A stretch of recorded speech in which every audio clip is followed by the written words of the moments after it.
なんか転職ってもっとなんかめっちゃかかると思った。あー確かにそれは一歩踏み出さなくて、後で後悔する方がしんどいと思う。ちょっと置いて帰っちゃったからね。国がさ転職に対してさ、なんか優しくない？優しく。それで言ったら転職の方が100倍簡単。わかる。こんにちは。今日は友達と今桜を見に来てるんですけど、私も友達も最近転職したので、転職したり会社を辞めたりしたので、そのことについて語っていこうと思います。イエーイ何から話す？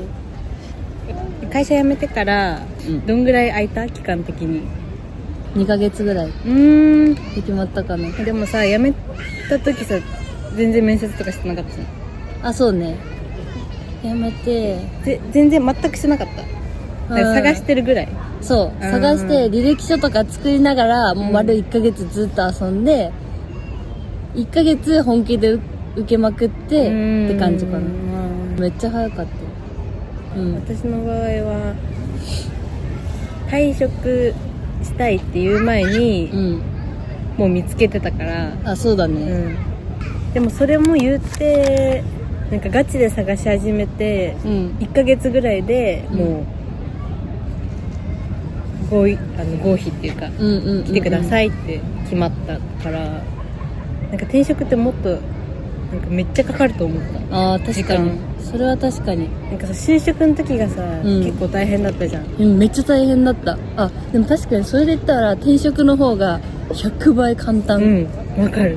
就職もう一回したくないと思ってたからさ、なんかもう転職とか頭に考えてなかったけど、マジでそう。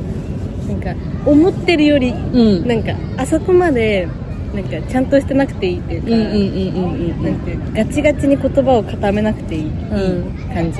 でもシュッとさ、違うところってさ、ちゃんとそう計画性ありつつ転職してしおはさ、結構やめようと思って突発的にやめたから、ちょっとそこは違うけど、でもどっちのやり方でもあんまり転職は大変じゃなかったっていう、結局1ヶ月と、てか私の場合はもう本当に前の会社辞めたらすぐ、次の日から完全にって感じだったから、この休み期間がなかった。そうね、確かに気づいたら変わってた。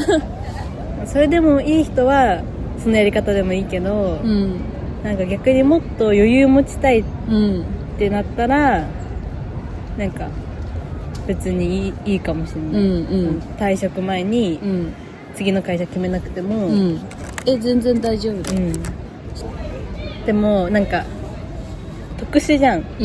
なんか私の場合は1年半正社員としてやって、あとの半年間をなんかもうどれだけ留学に行く前にどれだけなんか経験積めるかみたいなそうだね。だったからなんかバイトにしようと思って、バイトか半年で辞めてもなんか良さそうな雇用契約の状態で探してて、そしたらもうめっちゃたまたまアルバイトで半年間の契約で、でそのデザイナーさんのアシスタントっていうのがあったから、もうこれしかないと思って、でも4社ぐらい受けたの。でなんかデザイナーさんのアシスタントも受けたし、なんか生産管理アシスタントも受けたし、めちゃくちゃ受けて、で意外と全部通る。そうだよ。そのバイトだし、私の場合は。それはさ、書類選考で落とされるのはなかった？なかった。それめっちゃすごいよね。それさ、新卒の時とかほぼ落ちるやん。確かに。でも確かに転職は落ちないじゃん。なんか一回話そうってなるよ。一回話してダメだったらはいさよなら。そう。いただきます。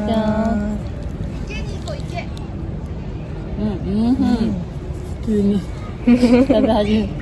ちょっとお腹すいたしね。何社受けた？でもなんかね、10社ぐらい受けた。そう、うちもびっくりした。終わった後にアプリ見て何社受けたとか何がどうなってって見れるんだけど、10社受けてた。でも書類選考は落ちたの1社だけ。全部通る。でもコツとかなくない？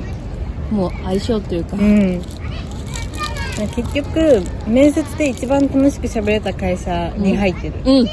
めっちゃそう。私4回面接受けた。4時はさ、どうだった？なんかさ言ってたじゃん。なんか最終はさ、なんかほぼ決まってる感じかもだけどみたいな。やっぱほぼ決まってる感じだけど、社長とだった一番最後。でもなんかね、面接って感じじゃなくて、なんか今までなんかやってきたことを聞かれて答えて、じゃあそれこう活かせるから一緒に頑張りましょうねみたいな感じで終わった。もうだからもう最終行けば合格なんじゃない？確かに。でも、そうだよ。新卒の時は最終面接で落ちるとかあったの、普通に。言ってたよ。私もだし、友達も最終面接で落ちたって子めっちゃいたから、なんか転職もなんかそうなのかなとか思ってたけど、なんか意外と全然そうじゃない。でも確かに一歩踏み出しづらいよね。何きっかけとかある？なんかさ、私もさ、なんかずーっと、なんか転職しようかな、なんかいやでもなみたいな、なんか私の場合は2年って思ってたから、なんか転職をする気持ちは一切なかったのね。なんか転職をする気持ちは一切なかったのね。だけどもう本当に1年半経った時に、てかまあ1年ぐらい経った時に、なんかちょっと転職した方がいいかもなみたいな、経験的に、ここだけじゃなくてっていうね。そうなんかもっと違うとこ行った方が経験は積めるのかな、このあと残りの間に、って思ってたけど、結局そのまま半年ずるずるいって、でもなんか決定的なことがあって、その日にもうバーって調べて、で1週間以内になんか面接日は確保してたって感じ。それだ。決定的なのは何か聞いていいんですか？なんだろうな、ここで自分がしたいことができないって確信した日があったのね。めっちゃわかるかも。それ今めっちゃわかるかも。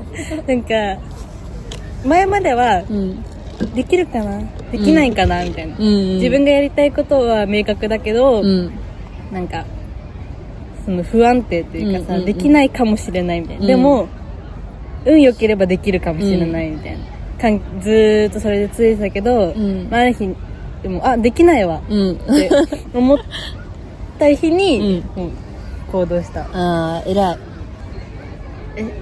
何きっかけ？でもそれもさやっぱさ、これは違うってなったから、そうだね。確信というかさ、そう。でもさ、それも確かにさ、辞めるっていうその決断のきっかけにはなったけどさ、やっぱ3年10ヶ月も働いててさ、でもさ、もともと3年で辞めるっていう話だったじゃん。でも結局さ10ヶ月伸びたけど、その一つの出来事で、もうやめよう。すごかったよね。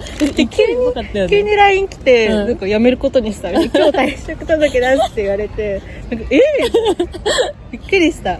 てかさ、どこまで言っていいのか分かんないけどさ、そのさ、本当に有給消化がほぼ丸1ヶ月分ぐらい残ってて、数日前に本当に上司に直接伝えてパッと辞めて、パッと消えたって感じだったから、終わり方は悪かったのかなって思うけど、でもなんか変にさ、じらして私辞めますみたいなムードで1ヶ月いるのも辛いなーってあるじゃん。し、なんか業種とかによると思うけど、自分の業種だとなんて言うんだろう、そういうインセンティブとかをこう追いかける仕事だったからなーっていうので、ピツッと言っちゃったよね。でもなんか全然それでなんか前の職場の人たちとまだご飯行ったりするし、それはなんかね、自分でカバーできる部分だから。っていうかさ、その1ヶ月間遊んだわけじゃん。でまあその間有給出るけど、その後さ、その転職活動してる時は出ないわけじゃん、あ、出ないね。もう貯金 しといた？ああ、そうね。そこは貯金してたけど、失業保険がだいたい1ヶ月2ヶ月分、なんかそれ多分提出した人によるんだけど、うちの場合結構早く1ヶ月の待機期間あってから1日日給で出るようになってたから、なんか金額までは多分言わない方がいいんだろうけど、全然生きていける金額だったから。月に出るってこと？普通のお給料日にみたいな。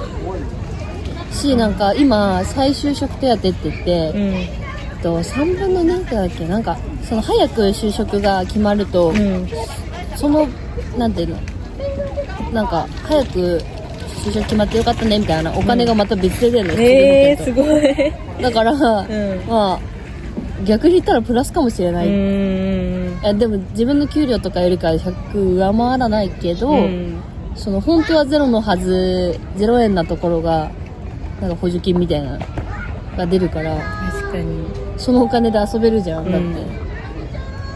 だから考える時間もあるし、お金も何もしてないのにもらえるし、だからすごい良かったなって思う。でもなんか友達も半年間ぐらいなんか国の学校みたいな、わかる？わかる。パソコンとか習ったり、なんか本当に学校みたいなとこなんだけど、授業料一切なくて、でしかもでもそこ入っちゃえば半年間は月15万もらえるんだって。なんだっけな、名前わかる。なんか建築とかもそれの対象みたいな。確かに高橋くんってさ、同期の、知らないけど前の職場で私 1,2 ヶ月前に辞めた子、もうなんか宅建かなんか建築系のデザイナーのなんか資格取るために辞めて、それで生きてる。でも普通に15だって何も働かずにさ、学校行ってさ15もらえたらめっちゃよくない？そうだよ。し、日給で言ったら普通になんかみたいな、1日に使っていい金額これだったらなんか全然余裕なんだけどみたいな金額。でもそのなんて言うんだろう、金額はさなんで言うと自分の基本給の部分で計算されちゃうから、まあそこが基準になるけど、でも全然結構割と思ってたよりもらえる。確かにお金はでもちょっとは貯金ないときついかもね。一人暮らしとかは、多分あれお金じゃ足りないと思う。意外となんかさ、国がさ転職に対してさ、なんか優しくない？優しい。なんかめっちゃちゃんとお金出してくれるし、ちゃんと提出書類とかすれば。そうさっきのさ失業保険の話だって、もともと今は1ヶ月だけど、多分数年前、1年前とか2年前は3ヶ月の待機期間だったよ。そうなんだ。そうだから3ヶ月の間もし辞めて3ヶ月の間に決まっても1円も出ないみたいな、この部分も、だけど今はその1ヶ月の待機期間後はもらえるからすぐ。だから前の1ヶ月はもらえないんだ。もらえない。だそこの部分は多分貯金必要かな。あとなんかその手続きするときに前の会社からもらわなきゃいけない書類を集めて出すんだけど、なんか嫌がらせで前の会社が出してくれない人とかいるらしくて、ハローワーク行った時めっちゃそれで揉めてるおばさんいた。なんかでもなんかさ、やっぱさよくやめないとダメだよね。なんかそう絶対さ届けでさ、いろんなもの必要じゃん。次の会社行くときに、なんか前の会社からこれ持ってきてくださいとか、めっちゃあるから、絶対に変にやめない方がいい。変なやめ方しない方がいい。強いて言うなら、その自分の上司と、その上のその内勤関係の総務とか人事とか、その辺は仲良くしとかないと書類が遅い。多分そこもなんか面接で見られる。私さ、最終面接の前に前の会社の源泉徴収票を出してくださいって言われて、でしかも1年分じゃなくて2年分出せって言われて、なんかそれが給料でなんかこう査定に入るみたいな言われたんだけど、それとかもなんか仲悪かったっていうか関係値が悪かったら出してくんないじゃん、前の会社。でなんか自分のさ給与のサイトとか入ろうと思ってももうアカウントロックされて入れなくて、で連絡したらすぐ出してくれたけど、これ出してくんなかったらさ最終面接間に合わなくて、印象悪いってなっちゃうじゃん。だから確かに変な読み方はしない方がいいけど、あとさ、あれもじゃない、そのさ、面接に挑む、こちら側のメンタルとしてもさ、その前の会社を悪く思ったまま転職すると多分言葉に出ちゃうよね。わかるわかる。結構聞いてくるじゃん。なんで辞めたの、何が嫌だったの、それこうやってやったらそれ別に良かったんじゃないって言われるけど、そこでさネガティブ出すとやっぱ落ちるわけじゃんか、だからポジティブな理由で辞めるのが一番だよね。だから自分がどうなりたいかっていう理想がないと、多分俺ポキって言っちゃいそう。確かにその次決めてないで辞めるってなったら、だって暇だもんめっちゃ。そうなんだ。そりゃそうだよね。なんかさ、ずっとさ毎日さ月曜から金曜日まで働いてて、まあ土日もまあ休みだったけど、まあちょっと仕事のこと考えてっていう生活から急になんかさ何にもないよ、何も考えることない。毎日暇でも友達とかはみんな仕事してて遊べないみたいな。なんでちょっと置いて帰っちゃった感。でもなんか言うよね。世の中から置いて帰った感あったけど、まあ、だんだん慣れてくる。それも1週間ぐらいラッキーね。変わったことある？その入社のさ面接、なんか、新卒の面接と今回の面接でなんか自分が変わった感。でめっちゃある。自信あった。すごい。もう受ける会社めちゃくちゃ絞って受けてたから、どの会社も私絶対受かるっていうか取んないともったいなくないっていう気持ちで受けてて、でもなんか必殺技使ってたのが、自分のやってきたことをパワポで作って全部これ見てほしいんですけどって言って、ここではこういうこと頑張ってって、なんか面接の時口頭だけじゃやっぱさ、なんかテンパって忘れちゃったりとか、なんか大事なこと言い忘れちゃったりとかするなと思ったから、パワポ見てればさ、そのイラストに対しての説明をするから抜けることないじゃん、上から言っていけば、と思ってそれを使ってたらほぼ通った。多分ちょっとした工夫がなんか評価されるんだろうね、他の人だと違うから。一歩踏み出さなくて後で後悔する方がしんどいと思う、だって24歳めっちゃ若いよ。これが30だって家族いたらめっちゃ動きにくいと思う、絶対できないと思うね。まあ、意外と動いちゃえば簡単ということで、頑張ろう、頑張れということで、転職について考えている人の参考になれば嬉しいです。最後まで見てくれてありがとうございます。バイバーイ。